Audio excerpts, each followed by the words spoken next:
আসসালামু আলাইকুম। এখন দেখবেন সংবাদ শিরোনাম। বগুড়া ও ফেনীতে খালেদা জিয়া তারেক রহমানের পক্ষে মনোনয়নপত্র সংগ্রহ। মুক্তিযোদ্ধা ও জুলাই যোদ্ধাদের সম্মিলিত প্রচেষ্টায় দেশ গড়ার আহ্বান বিএনপির ভারপ্রাপ্ত চেয়ারম্যানের। অবৈধ অস্ত্র উদ্ধার ও সন্ত্রাসী গ্রেফতারে শুরু হবে যৌথ অভিযান, জানালো ইসি। সুষ্ঠু নির্বাচনে সহায়তা দেওয়ার আশ্বাস তিন বাহিনী প্রধানের। নির্বাচনী সংকটের সমাধান দেখছেন সিনিয়র সাংবাদিকরা। বিএনপির কাছে চাইলেন নিরাপত্তা ও বাক স্বাধীনতা। গঠনমূলক সমালোচনাকে স্বাগত জানালেন সালাউদ্দিন। দিল্লিতে বাংলাদেশ ভবনের নিরাপত্তা নিয়ে ঢাকার উদ্বেগ, প্রয়োজনে মিশন ছোট করার ইঙ্গিত উপদেষ্টার। ভারতের বক্তব্য প্রত্যাখ্যান। হাদির উপর গুলি চালানো ফয়সালের ভারতে পালানোর তথ্য কৌশল হতে পারে বলছে পুলিশ। এখনো নিশ্চিত নয় তাদের সবশেষ অবস্থান। সুদানের সন্ত্রাসী হামলায় নিহত 6 বীর সেনার জানাজা হল ঢাকা সেনানিবাসে। নিজ নিজ জেলায় রাষ্ট্রীয় মর্যাদায় দাফন। এতক্ষণ শুনছিলেন সংবাদ শিরোনাম, এখন দেখবেন বিস্তারিত। ত্রয়োদশ জাতীয় সংসদ নির্বাচনে অংশ নিতে বিএনপি চেয়ারপারসন বেগম খালেদা জিয়া ও ভারপ্রাপ্ত চেয়ারম্যান তারেক রহমানের পক্ষে মনোনয়নপত্র সংগ্রহ করা হয়েছে। ফেনী 1, বগুড়া 7 আসনে খালেদা জিয়া ও বগুড়া 6 আসনে তারেক রহমানের পক্ষে মনোনয়নপত্র সংগ্রহ করেন নেতাকর্মীরা। আসন 3টিতে বিপুল ভোটে বিজয়ের প্রত্যাশা জানিয়েছেন তারা। এছাড়া সারা দেশেই দিনভর চলে মনোনয়নপত্র সংগ্রহ কার্যক্রম। আসন্ন সংসদ নির্বাচনে বগুড়া 7 আসনে ধানের শীষের প্রার্থী 3 বারের সাবেক প্রধানমন্ত্রী ও বিএনপি চেয়ারপারসন বেগম খালেদা জিয়া। তার পক্ষে মনোনয়নপত্র সংগ্রহ করতে দুপুরে জেলা নির্বাচন অফিসে যান বিএনপি নেতাকর্মীরা। এ সময় উপস্থিত ছিলেন সাবেক সংসদ সদস্য ও বিএনপি চেয়ারপারসনের উপদেষ্টা হেলালুজ্জামান তালুকদার লালু।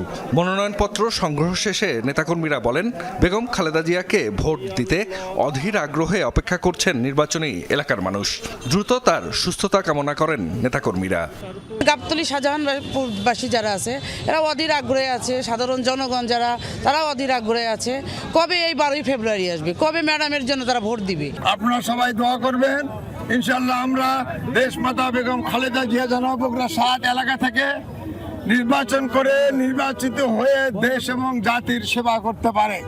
এর আগে বিএনপির ভারপ্রাপ্ত চেয়ারম্যান তারেক রহমানের পক্ষে বগুড়া 6 আসনে মনোনয়নপত্র সংগ্রহ করেন জেলা বিএনপি সভাপতি সহ নেতাকর্মীরা।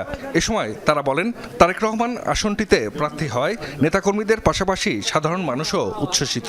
রেকর্ড সংখ্যক ভোট পেয়ে বিএনপির ভারপ্রাপ্ত চেয়ারম্যান বিজয়ী হবেন বলে আশাবাদ জানান তারা।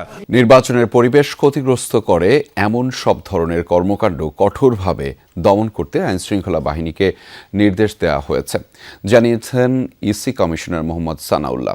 বিকেলে আইনশৃঙ্খলা সংক্রান্ত সভা শেষে এক ব্রিফিংয়ে তিনি বলেন, অবৈধ অস্ত্র উদ্ধার ও সন্ত্রাসীদের গ্রেফতারে মাঠ পর্যায়ে যৌথ অভিযান শুরু হবে। প্রার্থীদের নিরাপত্তা নিশ্চিত করতে পুলিশের পক্ষ থেকে আলাদা প্রটোকল প্রস্তুত রয়েছে বলেও জানিয়েছেন তিনি। বেলা 12টার খানিক আগে নির্বাচন কমিশনে পৌঁছান সেনা, নৌ ও বিমান বাহিনী প্রধান। শুরু হয় বৈঠক, যাতে নেতৃত্ব দেন প্রধান নির্বাচন কমিশনার। দুপুর 2:30টার দিকে আবারও সভা। এ দফায় উপস্থিত ছিলেন পুলিশ, বিজিবি ও আনসার সহ প্রশাসনের বেশ কয়েকজন ঊর্ধ্বতন কর্মকর্তা। আলোচনা হয় নির্বাচনকালীন আইন শৃঙ্খলা পরিস্থিতি, যৌথ বাহিনীর কার্যক্রম ও নির্বাচনী আচরণবিধি প্রতিপালনের বিষয়ে। শেষ বিকেলে ইসির পক্ষ থেকে ব্রিফ করা হয়। বলা হয়, ওসমান হাদির মৃত্যুতে নির্বাচনী পরিবেশ খানিক বিঘ্নিত হয়েছে, তবে পরিস্থিতির উন্নয়নে আইন শৃঙ্খলা বাহিনীকে নির্দেশনা দেওয়া হয়েছে। বিএনপির কাছে গঠনমূলক সমালোচনা, প্রশ্ন করার স্বাধীনতা আর নিরাপত্তা চাইলেন সম্পাদক ও সিনিয়র সাংবাদিকরা। জবাবে নেতারা জানালেন, যে কোনো সমালোচনা গ্রহণে প্রস্তুত তারা, তবে হঠকারিতা নয়। অনুষ্ঠানে 2টি গণমাধ্যমে নাশকতার ঘটনায় রাষ্ট্রের ভূমিকা প্রশ্নবিদ্ধ বলে মন্তব্য করেছেন সালাউদ্দিন আহমদ।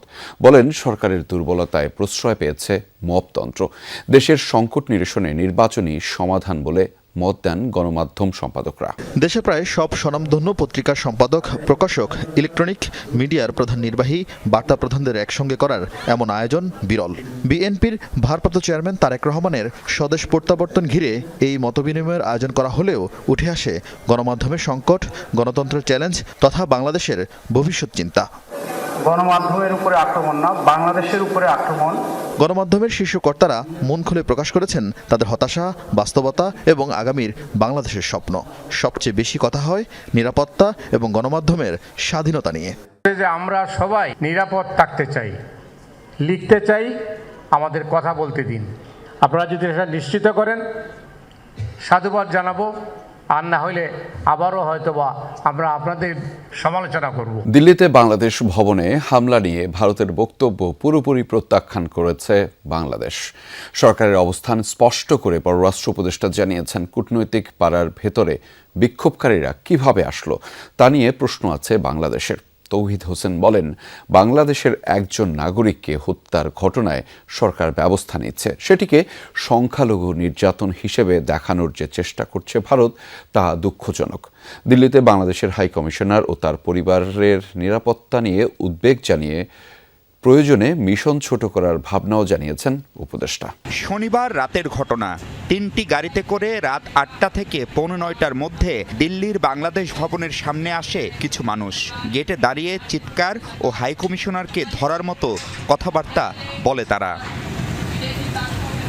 উগ্র ভারতীয় একটি গোষ্ঠী বাংলাদেশি হাই কমিশনারকে হত্যার মৌখিক হুমকি দেওয়ার অভিযোগ আসে।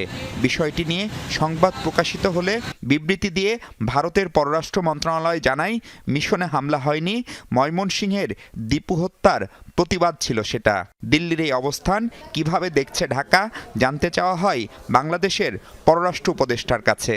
ভারতীয় প্রেস নোটে যে কথা বলা হয়েছে এটা সম্পূর্ণভাবে আমরা প্রত্যাখ্যান করি। বিষয়টি যত সহজভাবে উত্থাপন করা হয়েছে আসলে অত সহজ না। আমাদের মিশন, বাংলাদেশের মিশন কূটনৈতিক এলাকার গভীরে অবস্থিত। হিন্দু চরমপন্থী সংগঠনের 25 বা 30 জনের একটা দল এত দূর পর্যন্ত আসতে পারবে কেন একটা স্যানিটাইজড এলাকার মধ্যে? তার মানে তাদেরকে আসতে দেওয়া হয়েছে। চাণক্যপুরীর মতো স্পর্শকাতর কূটনৈতিক এলাকায় এমন ঘটনায় বাংলাদেশ মিশন ও কূটনীতিকদের নিরাপত্তা নিয়ে অসন্তুষ্ট ঢাকা। উসমান হাদির হত্যাকারীরা দেশেই আছেন নাকি ভারতে পালিয়ে গেছেন তা 9 দিনেও নিশ্চিত হতে পারেনি আইন শৃঙ্খলা বাহিনী। নিশ্চিত হতে পারেনি হত্যার মোটিভও। পুলিশ বলছে, ভারতে পালিয়ে যাওয়ার তথ্য তাদের কাছে নেই। হত্যাকারীদের অবস্থান নিশ্চিতে এবং গ্রেফতারে বাহিনীগুলো সর্বাত্মক চেষ্টা করছে। ঘটনার মাস্টারমাইন্ড হিসেবে নজরদারিতে আছে অনেকেই। সারা দেশের মানুষের দোয়া আর চিকিৎসকদের প্রাণান্তকর চেষ্টা ব্যর্থ করে দিয়ে না ফেরার দেশে পাড়ি দিয়েছেন ইনকিলাব মঞ্চের মুখপাত্র শরীফ উসমান হাদি। সিঙ্গাপুর থেকে মরদেহ ফিরিয়ে এনে লাখো মানুষের কান্না আর ভালোবাসায় শনিবার দাফন করা হয় হাদিকে। এর মধ্যেই পেরিয়ে গেছে প্রকাশ্য দিবালোকে হাদিকে গুলির ঘটনার 9 দিন। গ্রেফতার করা হয় শুটার ফয়সালের বাবা মা, স্ত্রী, বান্ধবী সহ 10 জনকে। কিন্তু অধরাই থেকে যায় ফয়সাল এবং তাকে বহনকারী মোটরসাইকেল চালক আলমগীর। সকালে ঢাকা সেনানিবাসের কেন্দ্রীয় মসজিদে হয় সুদানের নিহতদের জানাজা। পরে রাষ্ট্রপতি, প্রধান উপদেষ্টা, 3 বাহিনীর প্রধান এবং জাতিসংঘের পক্ষ থেকে ফুলেল শ্রদ্ধা জানানো হয়। জানাজায় অংশ নিয়ে সফররত জাতিসংঘের প্রতিনিধি জানিয়েছেন, শান্তি রক্ষায় বাংলার বীর সেনাদের আত্মত্যাগ শ্রদ্ধাভরে স্মরণ করবে বিশ্ব। লাল সবুজ জাতীয় পতাকা আর জাতিসংঘের নীল রঙের পতাকায় আবৃত বাংলার বীরদের কফিন। বিশ্ব শান্তি রক্ষায় তারা উৎসর্গ করেছেন জীবন। সুদানের আবেইতে সন্ত্রাসীদের বর্বরোচিত ড্রোন হামলায় নিহত সেই 6 শান্তিরক্ষীর মরদেহ শনিবার পৌঁছায় বাংলাদেশে।